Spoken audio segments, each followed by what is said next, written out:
कहानी की शुरुआत होती है बॉस्टन इंटरनेशनल एयरपोर्ट से, जहां क्ले नाम का एक कार्टूनिस्ट अपने परिवार वालों को फोन करने की कोशिश कर रहा था। खैर उसके फोन की बैटरी खत्म हो गई, इसीलिए उसने लैंडलाइन से अपनी पत्नी को फोन किया। तभी अचानक एयरपोर्ट पर कई लोग दर्द में भयानक तरीके से चिल्लाने लगे और उनके फोन अब भी उनके कानों पर थे। एक भयंकर आवाज उनके कानों को चीर रही थी और कुछ ही पलों में उनके मुंह से झाग निकलने लगे और वो सभी अचानक से ज़ॉम्बीज़ में बदल गए। फिर उन्होंने बचे हुए लोगों पर हमला बोल दिया और चारों ओर अफरा तफरी मच गई। लोग पूरी तरह पागल हो गए, एक दूसरे को नीचे गिराने लगे और जिस लड़की ने पुलिस को फोन किया था अब वो भी ज़ॉम्बी बन गई। क्ले ने देखा कि रेस्टोरेंट का कुक अपने चाकू से सबको बेरहमी से मारता हुआ उसके करीब आ पहुंचा, तो क्ले ने अपने पोर्टफोलियो से उससे बचने की कोशिश की। तभी कुछ गार्ड्स वहां आकर ज़ॉम्बीज़ को गोली मारने लगे और क्ले को एहसास हुआ कि जिन लोगों ने फोन पर बात की सिर्फ वही ज़ॉम्बी बने। इसीलिए उसने गार्ड्स को फोन सुनने से मना कर दिया। उसी वक्त बाहर दो एयरप्लेन्स आपस में टकरा गए और जबरदस्त धमाके से बिल्डिंग में आग घुसे।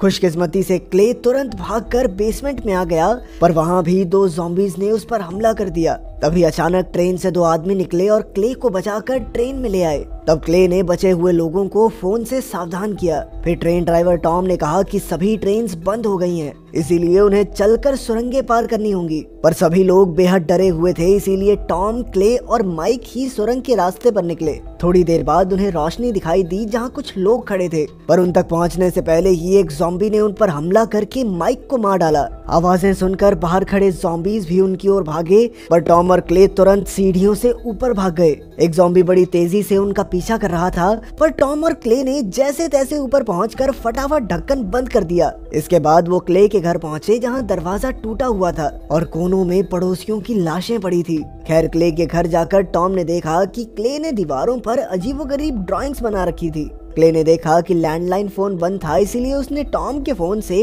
अपनी पत्नी को मैसेज भेजकर सावधान किया, पर जो जवाब आया वो उन्हें समझ ही नहीं आया। फिर टॉम ने उसे फोन फ्रीजर में रखने को कहा ताकि बैटरी जल्दी खत्म ना हो। इसके बाद शाम को जब वो दोनों आराम से बैठे हुए थे तो किसी ने अचानक से दरवाजा खटखटाया। क्ले ने धीरे से दरवाजा खोला तो वहाँ उसकी पड़ोसन एलिस थी। उसके हाथ में चाकू था जिससे खून टपक रहा था, लेकिन वो ज़ॉम्बी नहीं लग रही थी, इसीलिए क्ले उसे अंदर ले आया। फिर एलिस ने डरते डरते बताया कि उसकी माँ भी ज़ॉम्बी बन गई थी, इसीलिए उसे अपने हाथों से अपनी माँ को मारना पड़ा। क्ले ने उसे नहाने को कहा और उसे अपनी पत्नी के कुछ साफ कपड़े दिए। फिर क्ले ने फैसला किया कि वो अपने परिवार को ढूंढने बाहर जाएगा, क्योंकि जब ये हमले शुरू हुए थे तो उसकी अपनी पत्नी से आम इंसान की तरह बात हुई थी, यानी हो सकता है कि वो अब भी ज़ॉम्बी ना बने हों। तब टॉम और एलिस भी उसके साथ चलने को राजी हो गए, पर पहले उन्हें कुछ देर के लिए आराम चाहिए था। अगली सुबह उन्होंने देखा कि सड़कों पर सैकड़ों ज़ॉम्बीज़ चींटियों की तरह घूम रहे थे। उन तीनों ने हथियार उठाए और घर से बाहर निकल आए जहाँ ज़ॉम्बीज़ का झुंड घूम रहा था। अचानक बाइक पर दो आदमी आए तो ज़ॉम्बीज़ उनके पीछे भागने लगे और ये तीनों मौका देखकर बच निकले। चलते चलते उन्हें एक घर दिखा जहाँ कुछ हथियार मिलने के आसार थे। वो बड़ी सावधानी से अंदर घुसे तो अचानक एलिस ने देखा कि बेसमेंट में कई लाशें पड़ी थी। खैर उन्होंने जितनी बंदूकें हो सकी उतनी इकट्ठी की और बाहर आ गए। वहाँ एक लड़का कुत्ते के साथ बैठा था। वो लड़के की ओर बढ़े तो वो अचानक जोर से चिल्ला उठा और उन्हें पता चला कि वो भी ज़ॉम्बी है। टॉम ने तुरंत उस पर गोली चलाई, पर तभी झाड़ियों से कुछ और ज़ॉम्बीज़ भी निकल आए। तब उन तीनों ने चारों ओर गोलीबारी की और जंगलों की ओर भाग निकले। फिर वो फटाफट एक झील में कश्ती के अंदर छुप गए। जब ज़ॉम्बीज़ झील तक पहुंचे तो सूरज डूब रहा था और उसे देखकर सभी ज़ॉम्बीज़ भयानक आवाज़ें निकालने लगे और कुछ देर बाद वहां से चले गए। बाद में क्ले और उसके दोस्तों को एहसास हुआ कि ये ज़ॉम्बीज़ सूरज डूबते ही खुद ब खुद रुक जाते हैं। फिर टॉम ने पूछा कि आखिर उन्हें हमारी लोकेशन हर बार पता कैसे चल रही है, तो क्ले ने कहा कि जब हमें घर के बाहर उस लड़के ने देखा था तो सभी ज़ॉम्बीज़ के दिमाग में इस लोकेशन का सिग्नल चला गया होगा। इसका मतलब ये था कि वो सारे ज़ॉम्बीज़ एक दूसरे से कनेक्टेड थे। इसके बाद टॉम, क्ले और एलिस फिर से निकल पड़े और पूरा दिन चलते रहे। जब रात हुई तो उन्हें संगीत सुनाई दिया और उसका पीछा करते हुए वो एक एकेडमी तक पहुंचे जहां जॉर्डन नाम का एक स्टूडेंट और हेडमास्टर चार्ल्स रहते थे। उन्होंने क्ले और उसके साथियों को बताया कि जब तक ये संगीत बज रहा है तब तक कोई खतरा नहीं है। फिर उन्होंने बाहर जाकर देखा कि एक मैदान में सैकड़ों ज़ॉम्बीज़ सो रहे थे और उनके मुंह और फोन से ये संगीत निकल रहा था। चार्ल्स ने तो कुल्हाड़ी से एक ज़ॉम्बी की टांग तक काट डाली, लेकिन उसने कुछ नहीं कहा। चार्ल्स ने कहा कि इन ज़ॉम्बीज़ को ये पता नहीं चलना चाहिए कि उन्हें सोने की जरूरत नहीं है, वरना दुनिया को खत्म होने से कोई नहीं रोक सकता। खैर अब उनके उठने से पहले उन्हें सारे ज़ॉम्बीज़ को मारना होगा, इसीलिए उन्होंने उन पर गैसोलीन छिड़क कर जलाने के बारे में सोचा। फिर टॉम और क्ले एक ट्रक में बैठकर ज़ॉम्बीज़ से भरे खेत में गैसोलीन छिड़कने लगे। बाद में चार्ल्स ने खेत में जलता हुआ एक तीर छोड़ा और अचानक वहाँ जबरदस्त आग लग गई। जल्द ही कुछ ज़ॉम्बीज़ उठने लगे तो क्ले और उसके साथियों ने ज़ॉम्बीज़ पर गोलियां बरसा दी। तभी अचानक आग बढ़ती हुई उनके ट्रक तक आ पहुंची और एक जबरदस्त धमाका हो गया जिसमें बेचारे चार्ल्स की मौत हो गई। ये देखकर जॉर्डन को काफी गहरा सदमा लगा, पर क्ले ने उसे जैसे तैसे सहारा दिया।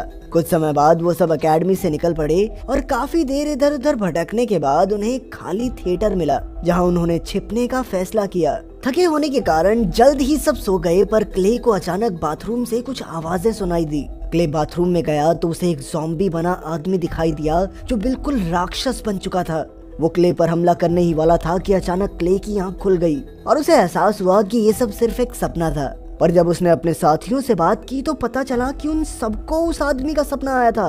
ये काफी अजीब बात थी क्योंकि ये राक्षस क्ले की बनाई हुई कॉमिक्स का एक विलन था। खैर रात होने पर जब वो सब बाहर निकले तो उन्होंने देखा कि हजारों फोन्स का ढेर बनाकर जला दिया गया था।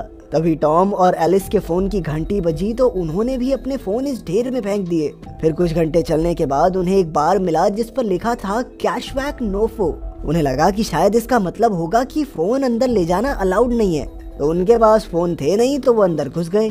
असल में यहाँ काफी सारे इंसान थे जो ज़ॉम्बीज़ बनने से बच गए थे और अब उन सब का प्लान था काशवाक नाम की एक जगह जाने का, क्योंकि वहाँ 1% भी फोन सिग्नल नहीं आते। बाद में टॉम ने क्ले से पूछा कि उसकी कॉमिक के अंत में क्या होता है, पर क्ले के पास कोई जवाब नहीं था क्योंकि उसने कॉमिक खत्म ही नहीं की थी। खैर बाद में जब सब सो रहे थे तो अचानक सैली को अजीब सी आवाजें सुनाई दी। उसने देखा कि दरवाजा तो बंद था, इसीलिए उसने दरवाजे पर कान लगाकर वो आवाज सुनी। तभी क्ले की भी आंख खुली और वो सैली की ओर बढ़ा, पर अचानक वहाँ मौजूद कुछ लोगों ने उस पर हमला कर दिया। असल में सैली और ये लोग न जाने कैसे ज़ॉम्बीज़ बन गए थे और जल्द ही उस बार में हाहाकार मच गया। क्ले ने गोली चलाकर एक ज़ॉम्बी से अपनी जान बचाई और टॉम ने भी उन्हें मारना शुरू कर दिया। उधर सैली एक आदमी के कान में भयंकर तरीके से चीख कर उसे ज़ॉम्बी बना रही थी। तब हमें पता चलता है कि अगर कोई ज़ॉम्बी की चीख को नजदीक से सुन भी ले तो भी वो ज़ॉम्बी बन जाता है। जल्द ही ये ज़ॉम्बीज़ बचे हुए लोगों पर हमला करने लगे, पर टॉम और एलिस ने धुआंधार गोलीबारी करके सबकी जान बचाई। आखिरकार एलिस ने सैली के सर पर बट मारकर उसका काम तमाम कर दिया, पर सभी ने देखा कि ज़ॉम्बीज़ के वार से एलिस बुरी तरह जख्मी हो चुकी थी। इसीलिए वो उसे धूप में ले आए जहां एलिस ने अपनी आखिरी सांसें ली। उसे दफनाने के बाद टॉम, क्ले और जॉर्डन फिर से एक नए सफर पर चल पड़े, पर वो ये नहीं जानते थे कि सपने वाला राक्षस उन पर नजर रखे हुए था। कुछ घंटों बाद उन्हें एक कैंप मिला जहां रे और डेनिस नाम के लोग थे। उन्होंने बताया कि वो काशवाक जाकर आ चुके हैं, पर पिछले साल ही वहाँ फोन टावर लग गया था, इसीलिए अब वहाँ जाने का कोई मतलब नहीं बनता। बाद में पता चला कि रे और डेनिस को भी वो राक्षस वाला सपना आया था। उन सब ने हिसाब लगाया कि शायद राक्षस को मारने से सारे ज़ॉम्बी खत्म हो जाएंगे। फिर क्ले ने देखा कि उन्होंने एक ज़ॉम्बी को बांध रखा था, तो पता चला कि ये डेनिस का भाई था। जैसे ही ज़ॉम्बी उनके नजदीक आते हैं तो ये चीखने लगता है, जिससे डेनिस और रे को पहले ही पता चल जाता है। तभी अचानक वो ज़ॉम्बी क्ले के बेटे की आवाज में कहने लगा कि पापा आप घर कब आओगे। जब क्ले उसके पास गया तो उसने बच्चे की आवाज में कहा, हाय पापा। तब टॉम ने तुरंत उसे गोली मार दी ताकि वो उनकी लोकेशन बाकी ज़ॉम्बीज़ को न बता दे। इसके बाद वो सब रे के आइसक्रीम ट्रक में बैठकर भाग निकले, पर कुछ घंटे बाद रे अचानक रुक गया और जंगल की ओर जाने लगा। तब क्ले भी उसके पीछे गया तो रे ने बताया कि उसे हर जगह वो सपने वाला राक्षस दिख रहा है और अब वो ऐसी जिंदगी से तंग आ चुका है। अब वो और नहीं झेल सकता था, इसीलिए उसने क्ले को एक फोन नंबर दिया और कहा कि जब सही वक्त आए तो तुम स्लिप पर लिखे हुए इस नंबर पर कॉल करना। फिर अचानक ही वहाँ एक बम फट गया जिसमें रे की जान चली गई। कुछ समय बाद बाकी बचे हुए लोग क्ले के घर पहुँचे।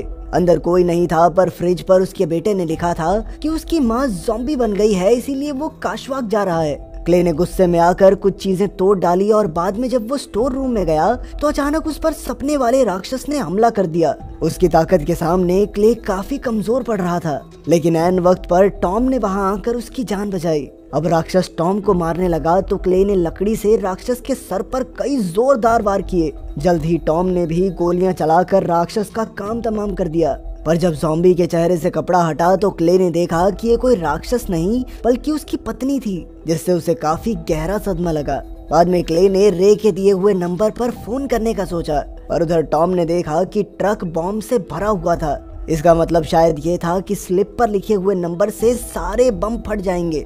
तब क्ले ने अकेले ही काशवाक जाने का फैसला किया, क्योंकि वो किसी भी हालत में अपने बेटे को ढूंढना चाहता था। उसने टॉम, डेनिस और जॉर्डन को अपनी पत्नी की गाड़ी की चाबी देकर कनाडा जाने को कहा। फिर उसने जॉर्डन को स्प्रे पेंट भी दिया ताकि वो रास्ते में अपने नाम के अक्षर पेंट करे, जिसे देखते हुए बाद में क्ले उन तक पहुंच सकेगा। आखिरकार सबको अलविदा कहकर क्ले ट्रक में निकल गया, और जब वो काशवाक पहुंचा तो उसने देखा कि हजारों ज़ॉम्बी टावर के चक्कर लगा रहे थे। क्ले उन्हें रौंदते हुए आगे बढ़ गया और आखिरकार वो राक्षस के सामने आ गया। उसने राक्षस पर भी ट्रक चढ़ा दिया और बाहर आकर उस पर अंधाधुंध गोलियां चला दी। अचानक उसे अपने बेटे की आवाज सुनाई दी तो वो पागलों की तरह ज़ॉम्बीज के झुंड में घुस गया। पर इतनी लाशों में अपने बेटे को ढूंढना उसके लिए नामुमकिन था। आखिरकार उसने रे का फोन निकाला और धमाका करने के लिए तैयार हो गया, लेकिन फिर अचानक उसका बेटा उसके सामने आ गया। क्ले ने तुरंत उसे गले लगा लिया, पर अब सभी ज़ॉम्बीज और राक्षस बड़ी भयंकर आवाज में चिल्लाने लगे। जब क्ले का बेटा भी इसमें शामिल हो गया तो क्ले ने आंखें बंद करके धमाका कर दिया, जिससे वो फोन टावर पूरी तरह तबाह हो गया। कुछ समय बाद क्ले और उसका बेटा जॉर्डन के लिखे हुए अक्षरों की मदद से कनाडा की ओर जा रहे थे, लेकिन ये सिर्फ एक सपना था। असल में तो क्ले ज़ॉम्बीज के झुंड में शामिल होकर टावर के चक्कर लगा रहा था।